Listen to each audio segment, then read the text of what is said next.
Le 21 avril 1945, les premières troupes soviétiques ont fait irruption à Berlin, marquant la fin du rêve national-socialiste. Officiellement, leur arrivée a été présentée comme une libération du peuple allemand opprimé, une croisade héroïque pour mettre fin à des années de tyrannie. Cependant, on parle peu du côté sombre de l'invasion alliée de l'Allemagne. L'une des réalités les plus scandaleuses et choquantes de cette invasion concerne le traitement des femmes allemandes par leurs soi-disant libérateurs. Les troupes de l'armée rouge et les soldats américains ont envahi le pays, écrasé la résistance et déchaîné leurs désirs les plus dépravés sur la population, en particulier sur les femmes et les filles, sans rien pour les arrêter, sauf leur propre boussole morale individuelle. Ceci est l'histoire du sort abominable des Allemands après la chute du Troisième Reich. Combattue entre avril et mai 1945, la bataille de Berlin fut l'une des confrontations les plus cruelles et sanglantes de la Seconde Guerre mondiale. Pour les Alliés, ce fut l'assaut final qui mettrait enfin fin à la guerre qui tua 75 millions de personnes dans le monde. Pour les Allemands, c'était une question de vie ou de mort, la défense de leur patrie. Les deux côtés se sont battus jusqu'aux dernières conséquences, impliquant même des femmes et des enfants dans la défense de Berlin. L'avance de l'armée soviétique à travers le territoire allemand avait été rapide, et à la mi-avril, ils étaient aux abords de Berlin, bombardant sans relâche la capitale allemande avec des tirs de mortier.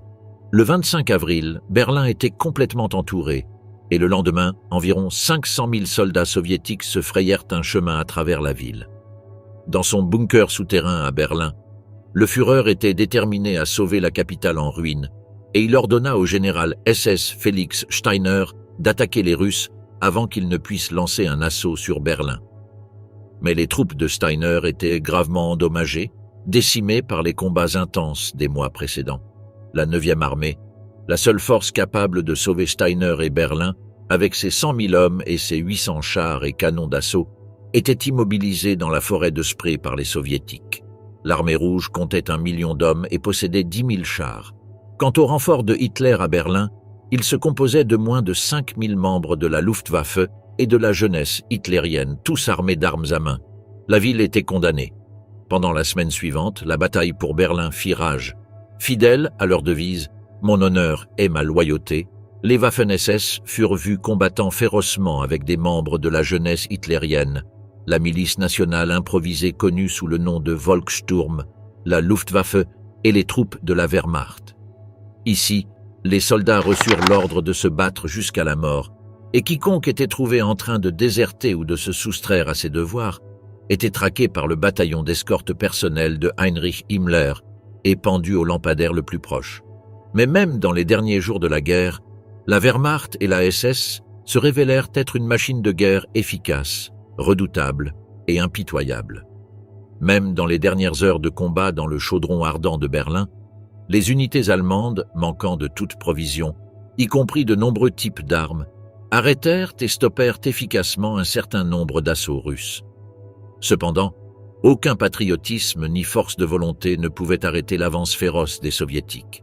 De nombreuses villes allemandes s'étaient rendues aux campagnes de bombardement, et Hitler et ses officiers réalisèrent que leur rêve d'un Reich universel était terminé. Berlin, le cœur du Reich, était un champ de bataille. Adolf Hitler devint de plus en plus délirant et coupé de la réalité, surtout depuis qu'il s'était retiré dans son bunker souterrain. Son ministre de la propagande, Joseph Goebbels, le nourrissait d'un flux constant de mensonges sur des victoires allemandes inexistantes, même lorsque les tirs d'artillerie soviétique pouvaient être entendus non loin du bunker. Pendant ce temps, le peuple allemand luttait pour survivre. La nourriture et les nécessités de base devinrent rares. La plupart des villes furent complètement détruites, forçant les civils à se réfugier dans des abris anti-bombes ou à fuir dans la campagne. Les Gauleiter, les dirigeants régionaux nazis, restèrent souvent dans le déni, s'accrochant au pouvoir et recourant à des mesures de plus en plus brutales contre les dissidents et les déserteurs suspects. Au sein de la direction nazie elle-même, des fissures commencèrent à apparaître. Le 23 avril, Hermann Göring envoya à Hitler un télégramme lui demandant d'assumer la direction du régime. Mais cela mit Hitler en fureur, qui déclara Göring traître au Reich. Il n'eut d'autre choix que de fuir vers le sud, dans l'espoir de négocier une reddition séparée avec les Alliés. Heinrich Himmler, chef des SS, tenta de prendre contact avec les alliés occidentaux dans le dos de Hitler, mais fut finalement capturé et se suicida en mordant une capsule d'arsenic. Tôt le matin du 29, un Hitler désespéré épousa Eva Braun et dicta son testament. Les nouvelles des troupes soviétiques se rapprochant du bunker devinrent de plus en plus alarmantes. À 15h30, le 30 avril, une forte explosion fut entendue dans le bunker souterrain et les troupes SS trouvèrent Hitler et Eva morts dans leur bureau. Les troupes avaient des instructions spécifiques pour brûler les corps afin que les troupes alliées ne puissent pas les trouver. Et elles ne les trouvèrent jamais. La nouvelle de la mort de Hitler plongea l'Allemagne nazie dans une confusion encore plus grande. Joseph Goebbels et sa femme Magda suivirent le même chemin en s'empoisonnant ainsi que leurs 6 enfants. Le 2 mai, alors que Berlin était encerclé, les forces soviétiques prirent finalement d'assaut le bâtiment du Reichstag, hissant le drapeau rouge sur la capitale allemande. Cela marqua la fin de l'existence physique du Troisième Reich.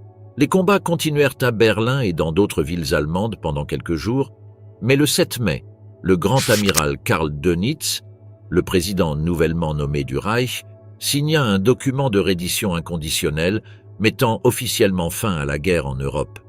Mais cela ne signifiait pas que tout retournait à la normale. À ce stade, les Alliés commencèrent une course contre la montre pour trouver et poursuivre les nombreux criminels de guerre nazis qui tentaient maintenant de se cacher et de commencer une nouvelle vie aussi loin que possible de l'Allemagne. Certains des fonctionnaires nazis les plus loyaux, comme Martin Bormann, Heinrich Himmler et Robert Ley, choisirent de se suicider plutôt que de se présenter au procès de Nuremberg. D'autres se rendirent aux nouvelles autorités dans l'espoir de sauver leur vie. Hermann Göring, qui était en résidence surveillée pour avoir conspiré contre Hitler, fut libéré le 5 mai par une unité de la Luftwaffe de passage et se rendit aux lignes américaines pour se rendre. Il pensait qu'il valait mieux se rendre aux Américains qu'aux Soviétiques, une pensée qui lui sauva probablement la vie, considérant comment les Soviétiques avaient l'habitude de tuer les nazis sur le champ. La bataille pour la capitale du Reich fut une entreprise massive pour les Russes et la perte de vies humaines des 2 côtés fut immense. Il n'y a pas de chiffres exacts sur les pertes, mais on estime qu'1 million d'hommes furent tués et blessés rien qu'en avril. Guerre de guérilla. Défendre Berlin rue par rue. En septembre 1944, alors que les alliés occidentaux et l'armée rouge avançaient à grande vitesse vers le Reich, la direction nazie voulait continuer à combattre ses ennemis jurés même après la défaite. Il fut décidé de créer un mouvement de résistance connu sous le nom de Code Werwolf. Ce devait être une force élite et secrète, conçue pour la résistance partisane et les assassinats. Les membres du Werwolf visaient à tuer des figures ennemies clés et à saboter les installations ennemies à l'aide d'explosifs et d'armes dissimulées. Une gamme complète d'articles et même de vêtements fabriqués avec l'explosif nipolite furent conçus, y compris des imperméables doublés d'explosifs. Les recrues du Werwolf étaient formés à tuer des sentinelles avec une garrotte à nœuds coulissant d'environ 1 mètre de long ou un pistolet Walter avec silencieux. Ils devaient opérer en groupe de 3 à 6 hommes et recevoir des rations pour 60 jours. Une attention particulière était accordée aux approvisionnements en essence et en huile comme cible. Les autorités nazies commandèrent 2000 radios et 5000 kits explosifs, mais peu furent prêts à temps. Les bombes incendiaires américaines larguées lors de raids de bombardement furent collectées et les détenus des camps de concentration furent forcés de les vérifier et d'extraire le matériel pour réutilisation. Les garçons de la jeunesse hitlérienne furent envoyés dans leur zone sélectionnée, où il leur fut dit d'enterrer leurs explosifs, puis de contacter les dirigeants nazis locaux pour l'hébergement et les rations. Ils reçurent tous des missions uniques non spécifiées, puis il leur fut dit de rentrer chez eux comme si rien ne s'était passé. Vers la fin, la formation devint très précipitée, si bien que beaucoup d'entre eux risquaient davantage de se faire exploser eux-mêmes plutôt que l'ennemi. En fin de compte, le Werwolf réalisa très peu de choses, à part quelques assassinats comme les maires d'Aix-la-Chapelle et de Krankenhagen, mais ils réussirent à intimider les civils. Le combat dans les rues de Berlin était une question complètement différente. Malgré les ordres sévères de Hitler, tous ces plans étaient loin de la réalité, car Berlin n'avait pas de force de défense militaire organisée et aucun général SS n'était officiellement en charge de la défense. Ceux qui étaient détachés dans la ville devaient se débrouiller avec très peu de ressources et ne pouvaient espérer aucune aide de l'extérieur. De plus, Heinrich Himmler avait ordonné aux troupes SS d'exécuter quiconque était même vaguement soupçonné de lâcheté.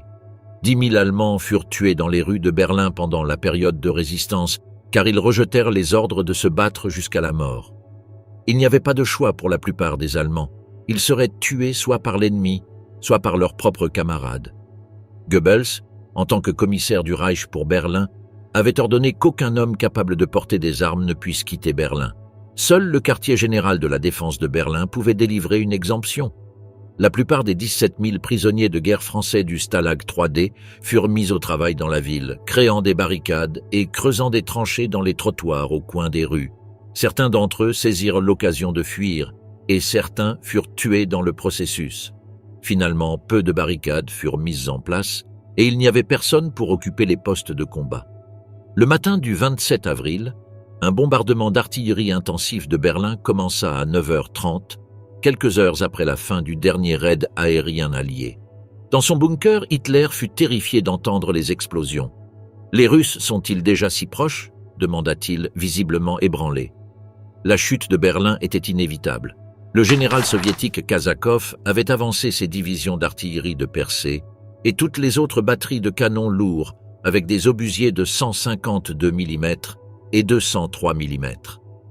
Les obus russes portaient des messages manuscrits de l'armée rouge, pour le rat Goebbels, pour Stalingrad, pour le gros ventre de Göring et pour les orphelins et les veuves.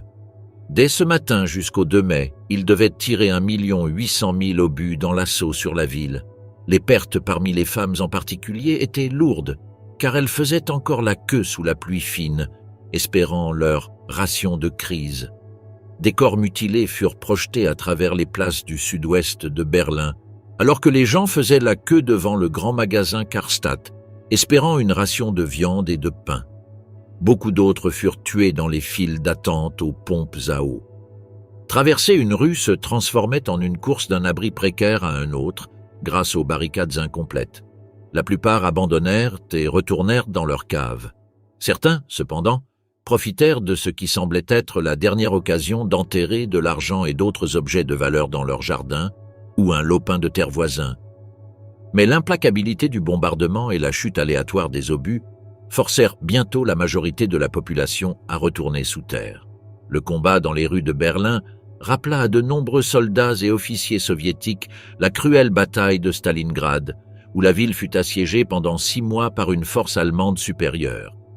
Les rôles étaient bien sûr complètement inversés cette fois, avec l'armée rouge comme attaquante jouissant d'une énorme supériorité en armement et en puissance aérienne, et la Wehrmacht comme défenseur et embuscadeur.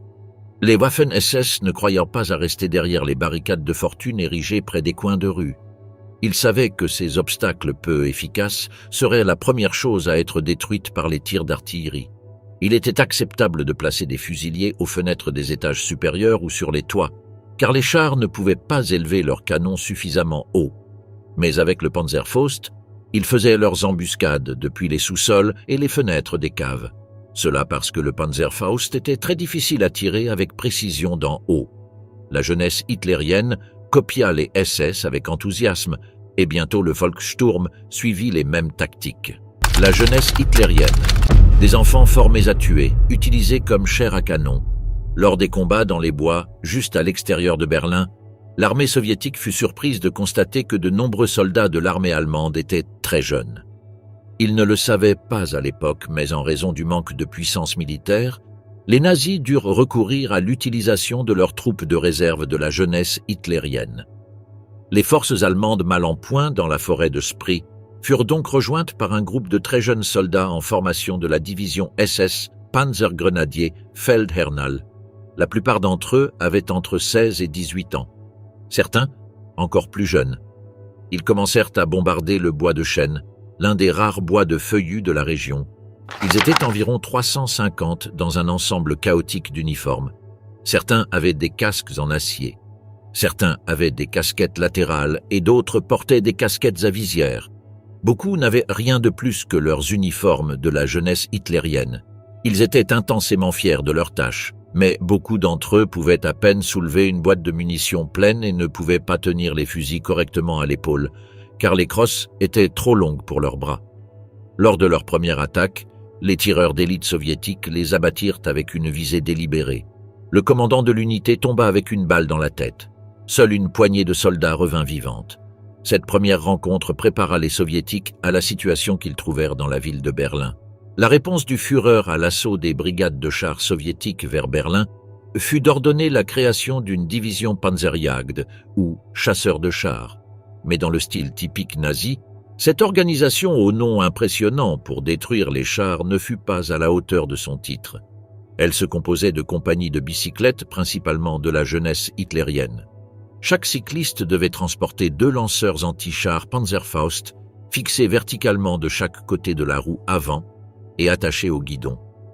Le cycliste devait être capable de descendre en un instant et être prêt à agir contre un char T-34 ou Staline.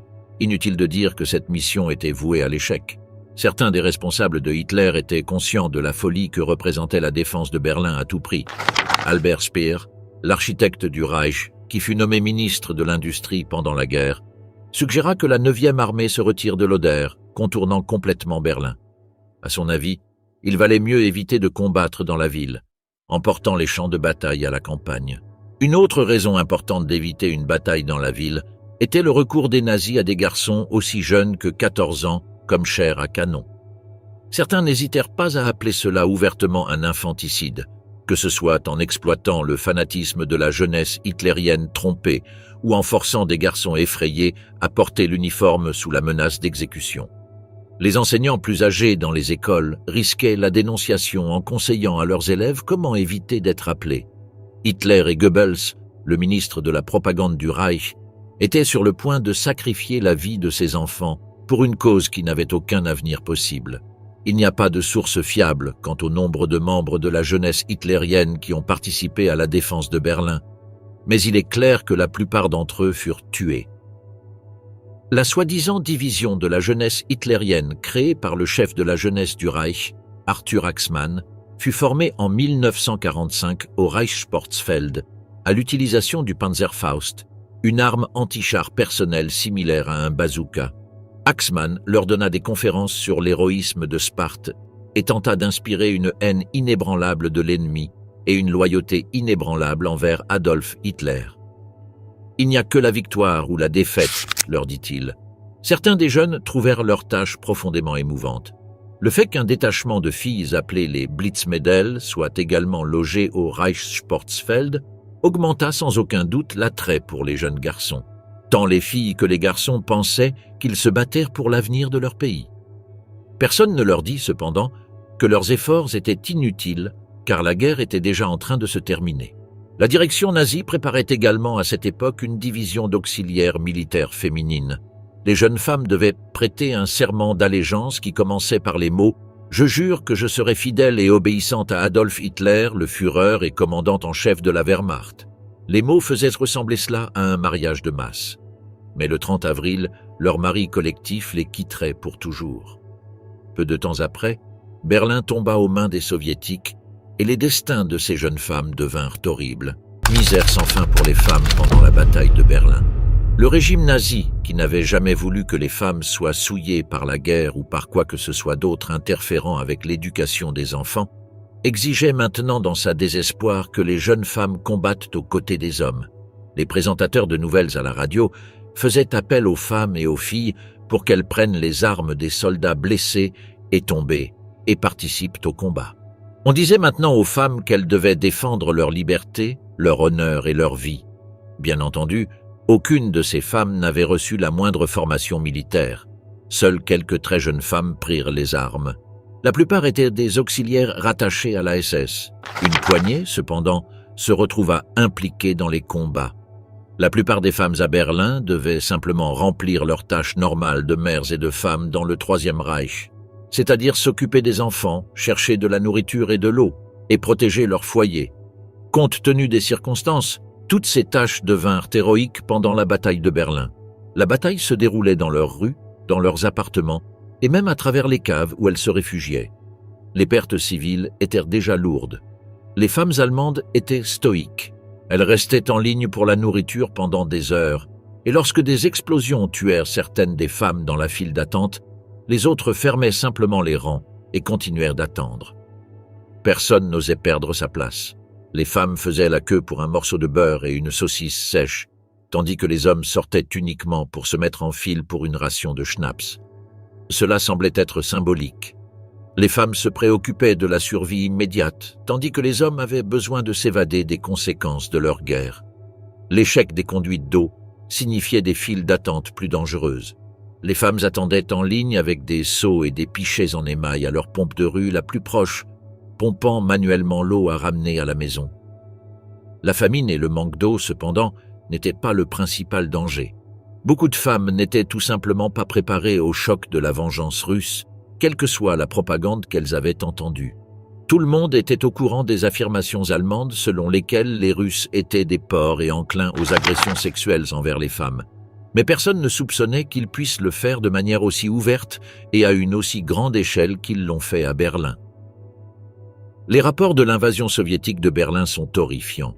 Dans la nuit du 25 avril, l'armée rouge avança à travers Neukölln, l'un des principaux quartiers de Berlin. Il faisait irruption dans les bâtiments armés de mitraillettes et exigeait que tous ceux qui se cachaient là remettent leurs bagues, montres et bijoux. Lorsque le matin du 26 avril arriva, toutes les personnes qui avaient été volées par les troupes soviétiques se rendirent compte qu'elles s'en étaient très bien sorties. Elles entendirent des histoires terribles sur ce qui s'était passé pendant la nuit. La fille d'un boucher âgé de 14 ans avait été abattue lorsqu'elle avait résisté à 2 soldats qui tentaient de la forcer. Une autre jeune femme, pas plus âgée de 20 ans, avait été agressée par plusieurs soldats devant sa famille.